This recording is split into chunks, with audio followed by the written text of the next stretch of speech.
Good morning, traders. This is Stock Trader Advisory on Tuesday, August the 23rd, 2022, and this is our week number 34.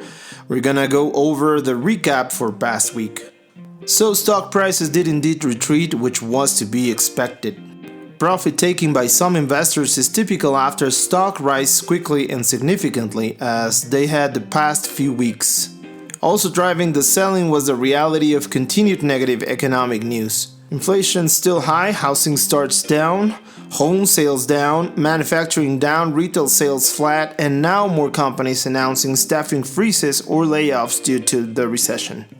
Basically a forgettable give back week for us, with almost all stocks down. Institutional investors were not among the sellers, however, so very few exit trades for us despite the falling prices. Price movements the next few weeks will reveal if last week was just a momentary pause in the rally or the start of another downtrend, and whether institutions were correct to buy at recent lows or acted prematurely. So thank you very much for joining us back again today. If you're considering a subscription to our weekly newsletter, hit us right down here on the comment section or send us an email to info@stocktraderadvisory.com.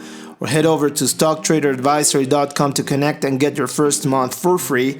Remember, we will be sending you a weekly analysis of what's going on in the stock market so that you can make the most informed moves. Thanks again for joining us here. Please have a great week.